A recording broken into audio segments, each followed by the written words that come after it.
Well, I thought I'd just do a quick video on some differences I found with the um, Schuyler Bibles. I've seen it in others, but I just happen to have some Schuylers here.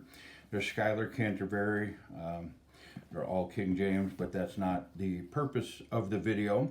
But I've seen some people ask and stuff. I have a couple of these I'm going to rebind and work on. That's why I have them in my possession. And a couple of them are mine, but anyway.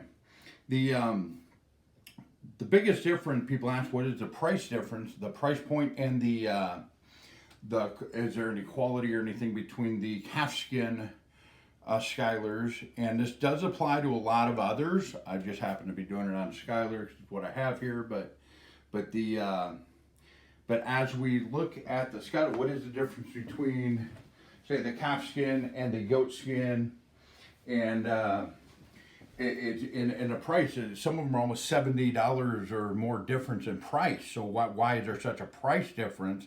And does that affect the quality? So the all Schuyler, these are two personal size and two of the regular size, and in that sense they're equals. These are same personal size. They're new ones. They're the red letter edition. They're both the same. The full size ones are the 36 GSM paper. They're all black letter all the way through. So as far as comparing these calfskin to the goatskin, in that sense, they're all equal. So a couple things real different. I'll start with the personal side, and I'm going to set them out of the way a little bit. Is the let's start with the goatskin. You'll notice soft leather, and people just do this to show how hey, it's a soft cover. But when you're using a Bible, you're not rolling your leather up. Most people don't anyway, and it'll open. It'll open all the way up. Lay flat. We'll get to that in a minute when we pull the big ones out. But the biggest thing is in the liner, the calfskin versus goatskin leather it's not a huge deal. There is a difference. Generally, when it comes to Bibles, your goatskins are going to be a little softer, and I say a little. I will explain that in a moment. But but as far as the outside leather, as far as the cover itself, not a huge difference. You can have a soft calfskin. This is my personal Cambridge Concord that I rebound. I got it new. I just didn't like the synthetic liner. They had like a plastic feel liner in it, and that's just to me. And so, but anyway, so this is a goatskin liner. It's a leather lined, but this is a calfskin cover, and it is super soft. It's plenty. So there's nothing wrong with a calfskin cover. It's not about the calfskin versus goatskin and the cover leather. The biggest deal is the liner. And as you have a leather liner, and then this one's edge lined, and that's how it goes together. So they cut a strip, and that part of this piece of leather is attached to the text block. And then this page is just glued over to help hold it, but to cover it for looks also. That's why these pages are stuck together. So if you don't ever try to pull that apart, that's covering up the leather that is actually holding the entire Bible together. It also makes a uniqueness on the hinge. I'm not familiar with this setup on my camera, so I apologize. I'm trying to be still, and hopefully this all gets in the camera. The hinge, when the cover opens, notice it's not going all the way back. The leather's actually bending and flexing, and it's still attached. The reason that's a big deal is on the biggest thing is this liner. It's a paste down liner. This is all one piece of paper. Both pages are the same piece of paper, and then they just glue it down to the leather, and then this one is partially glued into the text block. So what you have is you have a hinge of paper, just a fold. Now it's coated, it's a thick paper. It's not some cheap paper, but it's still paper. And so when this opens, it almost feels like a hinge.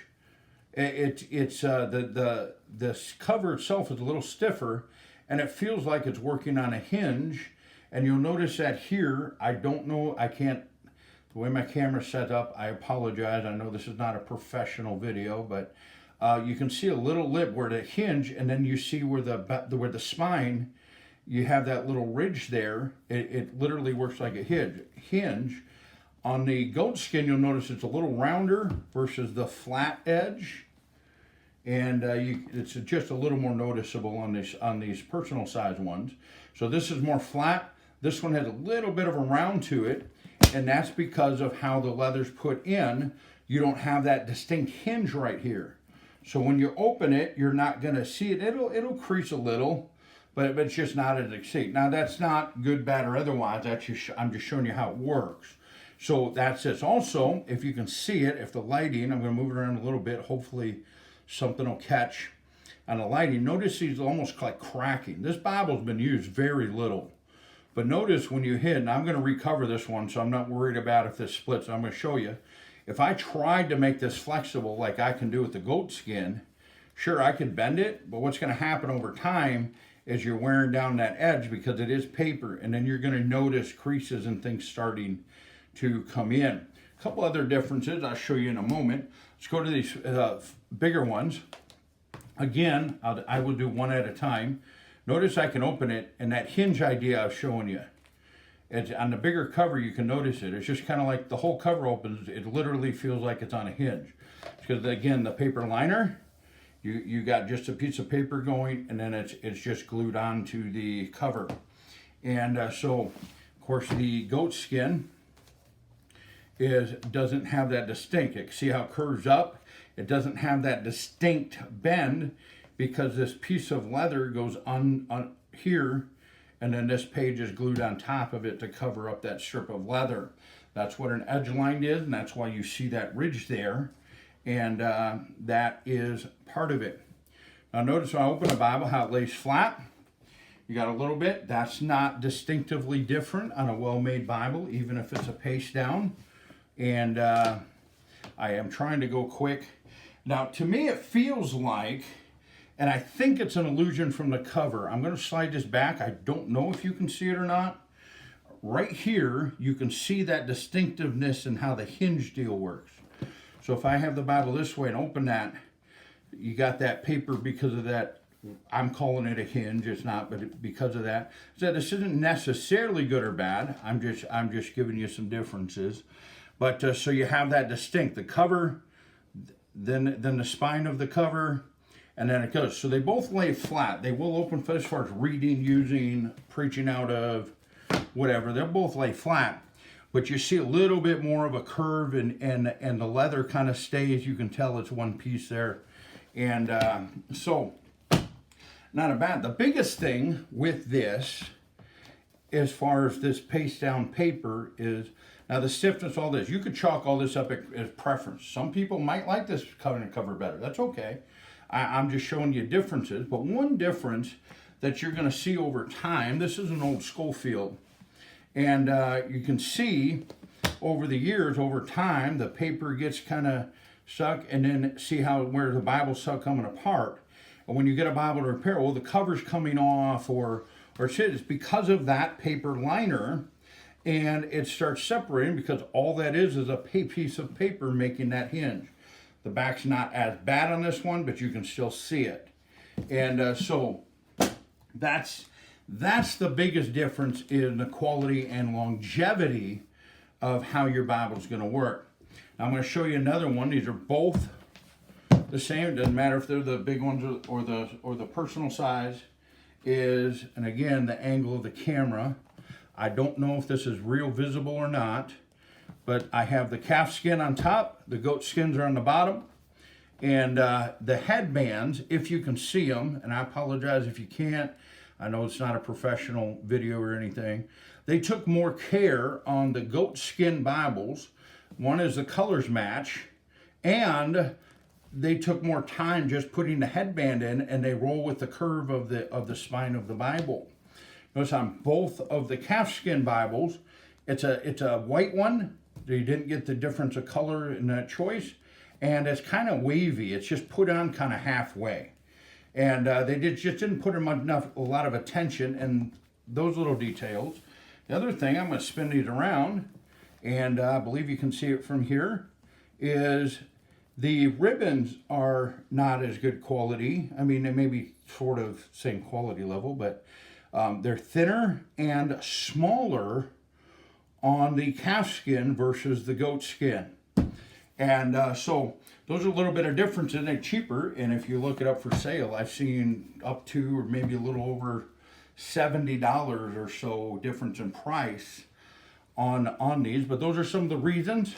Longevity. Now the Calfskin Schuylers are a very nice Bible, and but there is a difference, and some of that difference will translate into a long-term quality issue. So that's just throwing it out there since I had the opportunity, since I have several of these Bibles that I can show you and compare apples with apples, and I just thought I'd share that, and just so you can see what it is you're looking at when people talk about those things or use those terms, or just, hey, you're looking, do I save the money on the calfskin, or do I pay the extra money for the goatskin? Of course, that's your decision. My personal opinion is I believe the goatskin, because of the edge line and how with the leather liner, is the biggest deal in that decision, not necessarily what's on the outside. And so hope that helps in your decision as you're looking for your next Bible. Remember, this isn't just about Schuyler. A lot of that's the edge line with a leather liner versus a paper paste down liner, and that can apply. Doesn't matter who the publisher is. Those are things you can look for when you're looking for a Bible. Thank you.